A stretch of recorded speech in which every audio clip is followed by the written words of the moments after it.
আপনার বয়স অনুযায়ী যদি আপনার নিট মূল্য জানতে চান, যে আপনার বয়স অনুযায়ী আপনার কাছে কত টাকা থাকা উচিত, আমি একটা ছোট্ট স্ট্র্যাটেজি বলে দিচ্ছি। হয়তো আপনার হতে পারে আজকে 20 বছর বয়স, 18 বছর বয়স, বা 25 বছর বয়স, বা 30 বছর বয়স।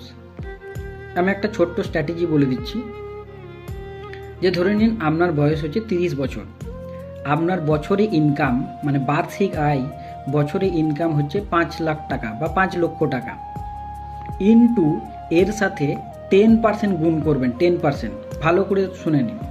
প্রথম হচ্ছে আপনার বয়স, মানে টোটাল আপনার বয়স 30 বছর, তাহলে 30 ইনটু আপনার বছরে ইনকাম, প্রথমেই বললাম 5 লাখ মানে 5 লক্ষ টাকা, ইনটু 5 লক্ষ ইনটু 0.10, যেহেতু 10% বললাম, ইকুয়াল টু দেখবেন আপনার টোটাল ইনকাম হবে 15 লক্ষ টাকা।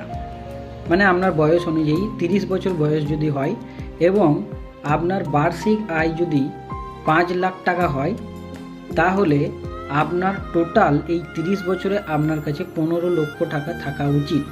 কিন্তু আপনার কাছে নেই, বা আপনি ধরে নিন যে আপনার 20 বছর বয়স, 20 বছর বয়স, তাহলে 20 গণিত করবেন। 20 ইন্টু আপনি ধরেন বছরে ইনকাম করেন হচ্ছে 12,000 টাকা, মানে মাসে হচ্ছে 1000 টাকা করে, 12,000 টাকা।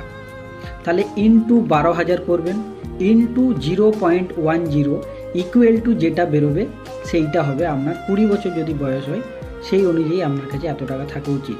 আপনার হতে পারে 25, হতে পারে 30, বা হতে পারে 40, যাই হোক না কেন, যে স্ট্র্যাটেজিটা বললাম এইভাবে আপনার নিট মূল্য কিন্তু বের করে নেবেন।